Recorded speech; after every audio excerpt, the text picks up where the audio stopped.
Discovering possibilities and potential with passion every day. This is a TPPN production. This is God's Word, read by Tim Chaten. Genesis chapter 26.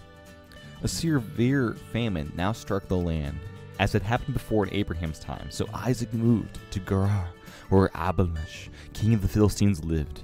The Lord appeared to Isaac and said, "Do not go down to Egypt, but do as I tell you. Live here as a foreigner in this land, and I will be with you and bless you.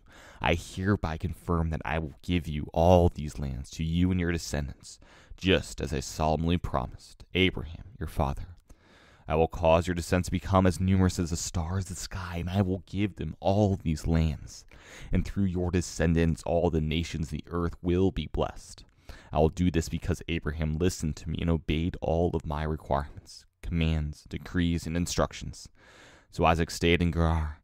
When the man who lived there asked Isaac about his wife, Rebekah, he said, "She is my sister." He was afraid to say, "She is my wife," he thought. "They will kill me to get to her, because she is so beautiful." But sometime later, Abimelech, king of the Philistines, looked out his window and saw Isaac caressing Rebekah. Immediately, Abimelech called for Isaac and exclaimed, "She is obviously your wife. Why did you say she is my sister?" "Because I was afraid someone would kill me to get her from me," Isaac replied. "How could you do this to us?" Abimelech explained. "One of my people might easily have taken your wife and slept with her, and you would have made us guilty of great sin." Then Abimelech issued a public proclamation: "Anyone who touches this man or his wife will be put to death."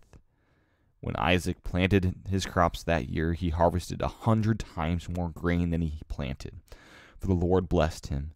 He became a very rich man, and his wealth continued to grow. He acquired so many flocks of sheep and goats, herds of cattle, and servants that Philistines became jealous of him.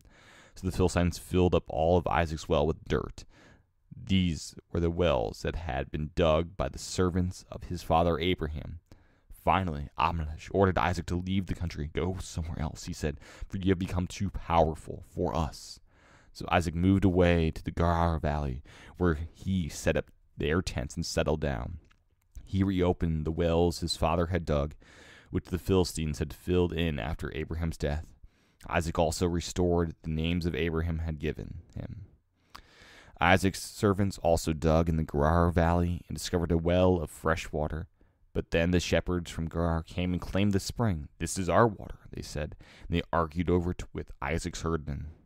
So Isaac named the well Azek, which means argument.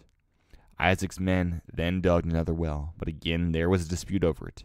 So Isaac named it Sitnah, which means hostility.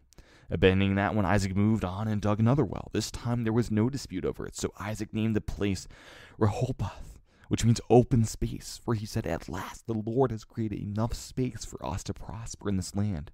From there, Isaac moved to Beersheba, where the Lord appeared to him on the night of his arrival. "I am the God of your father Abraham," he said. "Do not be afraid, for I am with you and will bless you. I will multiply your descendants, and they will become a great nation. I will do this because of my promise to Abraham, my servant." Then as Isaac built an altar there and worshipped the Lord, he set up his camp in that place, and his servants dug another well. One day, King Abimelech came from Gerar with his advisor Ahuzzath, and also Pikol, his army commander. "Why have you come here?" Isaac asked. "You obviously hate me, since you kicked me out of your land." They replied, "We can plainly see that the Lord is with you, so we want to enter into a sworn treaty with you. Let's make a covenant. Swear that you will not harm us, just as we have never troubled you. We have always treated you well, and we sent you away from us in peace. And now look how the Lord has blessed you." So Isaac prepared a covenant feast to celebrate the treaty, and they ate and drank together. Early the next morning, they each took a solemn oath not to interfere with each other. Then Isaac sent them home, and again they left in peace.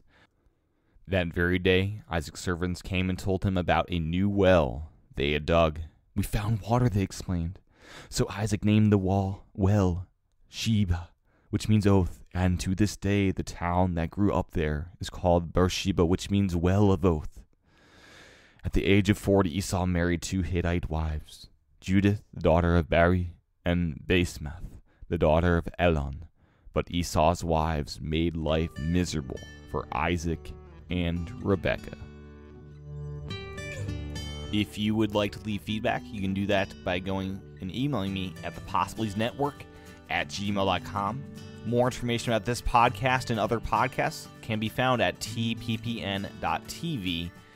And until next time, this is Tim Chaten of the Possibilities Production Network, and you've been listening to God's Word.